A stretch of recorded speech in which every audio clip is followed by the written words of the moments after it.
Michigan is Michigan. Penn State is still Penn State. Welcome to the Voice of College Football, breaking down the game we all love each and every day with you. Best discussion, debate, and analysis. Final score from Happy Valley in the second of the three Titanic matchups in the Big Ten this season. Michigan 24, Penn State 15. My opening statement is pretty obvious, pretty profound, right? What I mean is that Ohio State has dominated this conference for a long, long time. And for the past 5 or 10 years, specifically with Wisconsin and Michigan State at various times contending, other times fading, Michigan and Penn State have been those second and third place teams, and they've been like this. During the James Franklin, Jim Harbaugh era, they have been here. Michigan has had a small lead in this series during a specified period of time. Penn State has been more competitive with Ohio State going into 3 seasons ago. All right, now that Michigan has emerged as the best program, best team, and the Big Ten champion 2 consecutive years, Penn State has continued to be Penn State, chasing Ohio State and ultimately chasing Michigan. And that certainly has not changed. 24-15. Penn State's a really good football team. Athletes all over the place, especially on defense. Possibly the best defense in the country. Probably the most athletic, most NFL-ready defense on that side of the football. In the Big Ten, Manny Diaz is a top-flight defensive coordinator, but defense in and of itself does not win championships. Let's get to it. Of course, the big headline of the day, Jim Harbaugh not on the sideline for the Maize and Blue because of the Big Ten suspension, and Sherrone Moore was. So first credit, big kudo goes to Sherrone Moore, and as the offensive play caller, the offensive coordinator, taking over as the game manager, the head coach of the day. And he delivered, did a nice job. Of course, his team was ready to play, and Michigan continued to be laser focused and to take care of business. Yes, this was the first major challenge for Michigan, and they came through in a tough road environment against one of the 10 best teams in the country. Michigan gets the ball. They got a false start. That puts them in a bad place, but A.J. Barner came up with the first down reception. Dennis Denai Sutton had a sack that forced the Michigan putt, and Sutton had a really big day. He's another one of those Penn State defenders as they've recruited exceptionally on that side of the football. Penn State goes 3 and out, and Michigan brought more pressure than Michigan typically does early in the game against Drew Aller, and it worked because he just does not have the acumen at this point in his career as a 19-year-old in his first season starting to find where the blitz is coming from and make the decision quick enough to deliver. Typically, blitz pickup 101 in regards to a quarterback's progressions and read is find where the blitz is coming from and throw to that area because that's where the vacated defenders are. Drew Aller not showing that progression in his game yet. And I don't read body language. I'm not that guy, but I'm hearing it from all over the place, and it does make sense in watching Drew Aller. He's uncomfortable. Michigan's pass rush made him uncomfortable, and then once the game started to slip away later, he became uncomfortable throwing the football and making decisive plays downfield, making the decisions, convicted throws. Drew Aller's got a gun. He's not throwing like he's got a gun. He's throwing very tentatively. Abdul Carter, first quarter play on Blake Corum, just rocked him in the hole. And fumble, Trevor Keegan, fortunately for Michigan, Johnny on the spot recovered the fumble. So Trevor Keegan saved Blake Corum there, which could have been a turning point in the game. Drew Aller did not have that same pickup. We will get to it in just a second and prove decisive. Chop Robinson in the game for Penn State, back after a couple weeks off. He abused Carson Barnhart on a number of plays. The right tackle had all sorts of issues, even impacted Sharon Moore's play calling because he was getting whipped so much that Michigan could not do what it typically likes to do in the passing game because of Barnhart in particular. Don't want to point him out. I know that I am, but it was pretty obvious from the replays.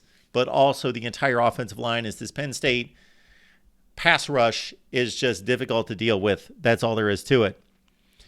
Drew Aller, while he was having issues throwing the ball downfield and really didn't take any shots downfield, I don't know that Penn State threw a ball past 20 yards. That fact was delivered late in the ball game, and I don't even think that they took a shot the rest of the game. Maybe they did to put them in position to score that late touchdown, but Aller was elusive in the pocket and escaped and became a threat to the defense running.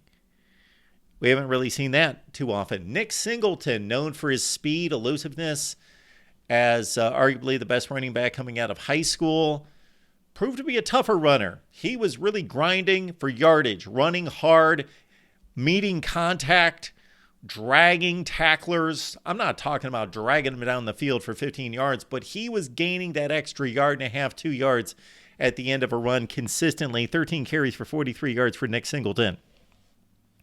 Michigan finally faced a play inside its 10-yard line on defense. And Penn State's offensive line on that particular drive had a very strong drive, running the football, maintaining possession of the ball. They pushed Drew Aller ahead to create a first and goal situation. But this was one of the big differences in the game. Michigan came into this game giving up just one touchdown defensively in 11 red zone trips by opposing offenses. That's the number one metric in the nation. Number one in the nation in preventing touchdowns. They did give up 2 in this game, though. But on this particular play, nice play by Will Johnson defending Dante Cephas, who could have come down with the football. It wasn't a drop by any stretch of the imagination, but there are wide receivers in college football that would have hung on to that football. Fade to the end zone on third down. Cephas can't hang on to it. And so Michigan holds. Penn State goes up 3-0 on the field goal. Then here comes Michigan. 9 plays, 77 yards. Penn State, though, very quick to the ball. There were a number of plays in the first half in particular where I thought a running back, Donovan Edwards in particular, had some running room, was in the clear, and it appeared to be open, and they closed gaps in a hurry. And they were getting pressure off the edge, of course, or J.J. McCarthy, which very much impacted the play calling. Made it much more conservative for Michigan. And keep in mind that this is still early in the game, and Michigan had a 3rd and 10, and they ran a sweep with J.J. McCarthy. I don't know that I've ever seen this play specifically for Michigan, maybe for some other quarterbacks, where they had the 2 tight ends on the right. One was in the backfield, and they pulled, and they led the play on the sweep, quarterback sweep on that play on a 3rd and 10, converted for 13 yards, and that was just prior to the Donovan Edwards getting loose for 22 yards. The play was structured to go to the left. He cut it back to the right. It was an obvious, just a mammoth hole, and broke a tackle and took it for a big gainer. And then because of the Penn State pass rush, Sharon Moore called for more quick passing, got the ball out of JJ's hands. He only threw 8 passes on the day, but one was that quick outlet to Samaj Morgan for the big gain as well. Blake Corum finished it off. That's what Michigan does. They get inside the 5, give it to Blake Corum, and it's an automatic touchdown. He goes in, and it's 7-3. Blake Corum's 17th touchdown on the season.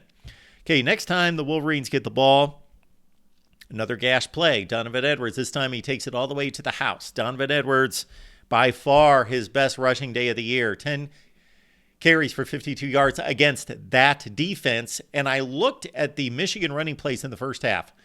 Edwards and Corum ran it 14 times in the first half, and they were stymied on 11 of those 14. So they were not consistently gaining yardage against Penn State's defense like they did last year. But 3 big 20-plus yard plays. Blake Corum down the left sideline for 44, and then Edwards had those 2 runs that I outlined, and that's even more effective when you get 20, 40 yards on running plays, and it's just 3 out of the 14. The other 11 got stopped, but that was enough for Michigan to take a 14-3 lead. All right, now Penn State coming down the field on this one. Katron Allen had the nice play off of left tackle. He left a Michigan defender in the dust who came up to fill the gap. But then it was extremely impressive that 30 yards downfield, here comes Kenneth Grant, the defensive tackle for Michigan, tracks down Katron Allen, brings him to the ground, and limits that play. Then, of course, there was the 4th and 6 play where Drew Aller finds Caden Saunders, and that was all Caden Saunders on that play. Going up against the Michigan DB, he pressed him. If you've been watching football for a long, long time, this is something we didn't see years ago. It's probably been in vogue for the last 10 years or so. Very much a basketball concept that if you press the defensive guy, you get into him, and then you get him back on his heels, and then you break, and you're going to be open. Saunders did a great job of that. The ball was not well thrown on the 4th and 6 play, but he brought it in, and so they convert there. Then they find themselves, after 3 plays, in a 4th and 1 situation, and I don't know if this is because there's no trust in their running game because of the offensive line or Drew Aller to deliver. I know that there's no trust there at this point, but they went with that halfback pass all the way back to Aller. So that's a risky play to run on 4th and 1, but Penn State converted. Allen throws it back to Aller. They get the first down, and then they convert on the Aller touchdown run. And again, Drew Aller escapes. He sees a gap. He jukes a couple guys. He reads his blocks well and scores the touchdown to make it 14-9. Okay, first issue with Penn State on the day in regards to what caused the loss for Penn State besides Michigan's defensive line. That was the number one reason. Maybe Sharon Moore coaching well, doing his job, stepping up in a big moment, number one. Defensive line for Michigan, number two. But number three, James Franklin making decisions here. 2-point conversion. Why? It's at the end of the first half. Do not chase points. The only defense for him is that I understand it's going to be a low-scoring game. We could see it from the beginning, and it even turned out to be lower scoring in a sense than we thought because, yeah, it was 24-15, but it was really a 17-9 game with 3 minutes left in the game, and that was pretty much it when it was all said and done. So this was a 14-9 game after the touchdown. Franklin goes for 2. I thought it was dumb. Shouldn't make that decision. Not just the decision, but the play call. It wasn't if they would have had something exotic, something to show the Michigan defense, it was a straight Aller drop back. He got flushed right. He had one receiver to go to. He was covered up. And so that didn't work. And that hurt Penn State later in the game. We go to the second half. Drew Aller finds a lane and jukes Jalen Harrell. That converted a big 3rd and 5 at that point. He runs for what would have been a first down. But Rayshawn Benny. So this is the second key in this game. The first one, Franklin going for 2. This second one is Rayshawn Benny forces the fumble. So really good play from behind. Aller pokes the ball free about the 50-yard line there. And Jakari Page with the fumble recovery at the Penn State 48. So in a game where there were no turnovers, that's huge, of course. Dom DeLuca, nice stop on Blake Corum on a 3rd and 1 as Penn State was put in a difficult spot. They're already down by a score and given the ball in plus territory for the Michigan offense. So it sets up a 4th and 1, and pretty much J.J. McCarthy makes this play because Penn State played it perfectly, the play action rollout, and J.J. picked it up with his feet because Penn State covered the play. He runs down. He had another big run, J.J. McCarthy, down to the 9. Now, the wide receiver on the outside, I didn't see who it was. Was he holding? I think he was. Should have been called. Should have been brought back. Denied Dennis Sutton once again with another big tackle for loss on a key play on Donovan Edwards. And then the next play on Donovan Edwards, he shoots to the left side. It looks like he's got green grass and a touchdown. But Johnny Dixon and Jalen Reed close the gap and contain Edwards, forces the field goal 17-9. All right. key sequence here, fourth quarter. Early fourth quarter, Penn State chooses to punt, down by 8, 4th and 2. You could argue that all day. They were at midfield. However, Riley Thompson punts well. They down it inside the 3. I often think in these situations, though, that if the Gunners are really coached well, when they see that ball hit at the 5, protect the goal line and see if it's going to get down to the 1 instead of catching it right there. Regardless, not to be nitpicky there, they catch the ball at the 3. Michigan, this is incredible, at this point, had run the ball 20 consecutive times.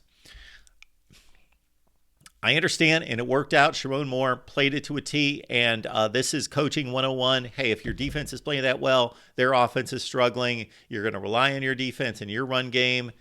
Just button it down, lock it down, stop throwing the football, taking chances, anything. But this is J.J. McCarthy.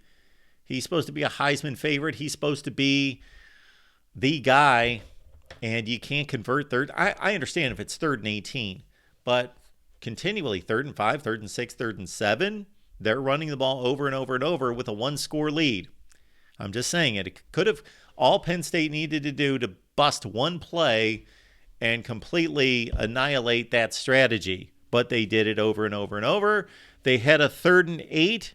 They ran the ball, got stopped. They had to punt. However, the flip the field strategy by James Franklin should have worked. They got the perfect punt. They stopped him with no first downs, but they had a holding call on the punt return. Then they had Drew Aller made a grave mistake on the Jalen Harrell pressure by grounding the ball, throwing it into the seats. So flip the field didn't work for Penn State right there. Finally, after 20 consecutive runs, Michigan did a hard play action, and I did not see who the Penn State defensive back was, and I had an argument with a number of people on Twitter about this, but I don't believe it was pass interference. If I'm the defensive back, this is the receiver, let's say on this side, and the ball's thrown here, I don't have to get out of the way. I understand I'm impeding his progress. So to me, it's either a poorly written rule and a stupid concept that the defensive back has to get out of the way. The quarterback has thrown the ball on the wrong side. I just happen to be between the ball and the wide receiver. And I understand that he was looking the wrong way. He had his back to the ball, although he turned with the ball in flight. So he did somewhat play the ball. Didn't agree with that pass interference call.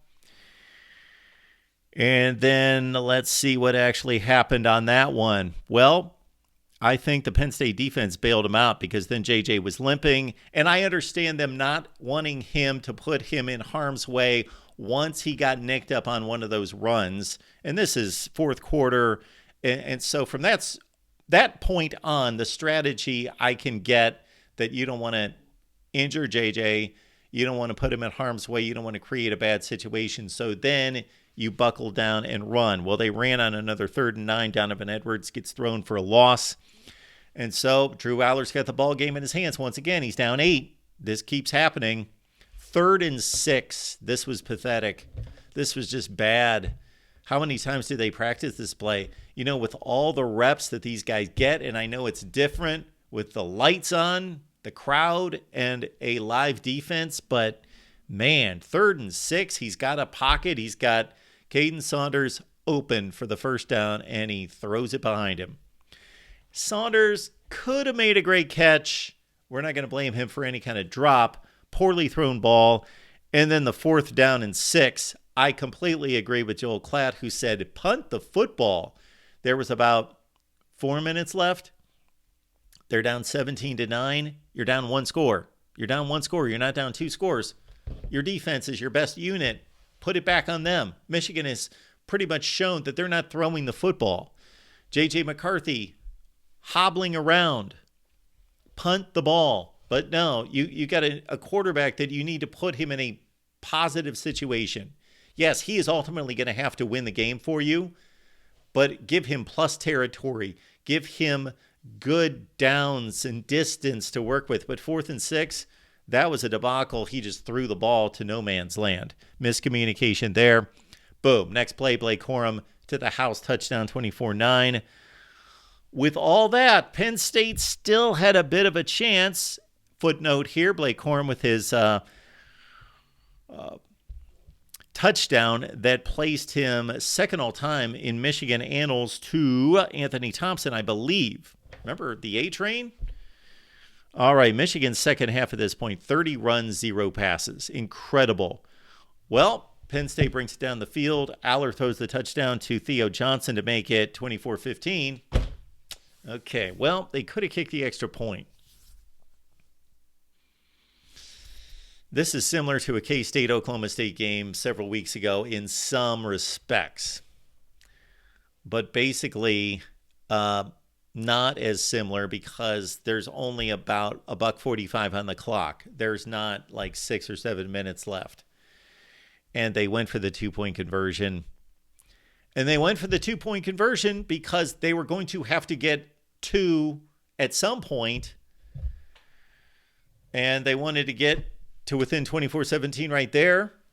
But basically, you're ending the game. You're deciding the game right there. And if you don't get it, the game's over. And the game was over. 24-15, incomplete pass in the back of the end zone.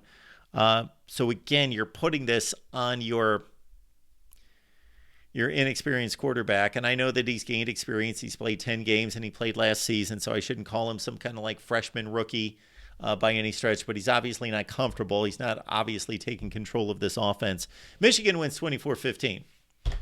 All sorts of differences between these two teams, but I'm going to put it on Sharon Moore doing a great job, Michigan defensive line doing a great job, gash runs, even though Michigan could not consistently run on Penn State, gash runs when they needed. And basically you've got, even though the game was not on J.J. McCarthy, if they would have needed him, he's proven in the past he can be that guy. He can pull out a game. He can play well under pressure, big games.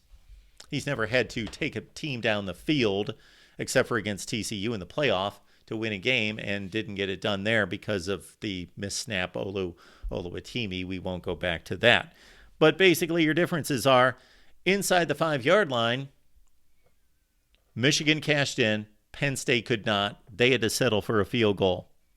The 2-point conversion call by James Franklin, which forced the other 2-point conversions that failed. 24-15 game. There you go. Two extra points. It's 24-17. Just right there. And it changes the complexion of the game as well. And then, of course, you had the turnover. 1 turnover in the game. The difference, Blake Corum fumbles. Michigan pounces on it. Trevor Keegan does the job there. Penn State fumbles early second half. And Michigan recovers.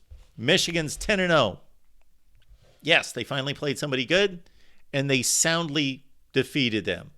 Wasn't a rout, wasn't a blowout. They didn't crush them. It was a hard-fought football game in which they were decidedly the better team. They've got Maryland on the road. Then they've got a game, I believe, against Ohio State. I'm going to have to check that. This Penn State situation, they're 8-2. I was thinking about this and posted this on Twitter, that in the last 7 seasons, Penn State has gone to 4 New Year's 6 games. This will probably be 5 in 8 seasons. But here we are with 2 weeks left to play, and this is a typical Penn State season. They have basically played the most meaningless mid to late November games than any team in college football, more than anybody with their level of success. They're basically playing out the string.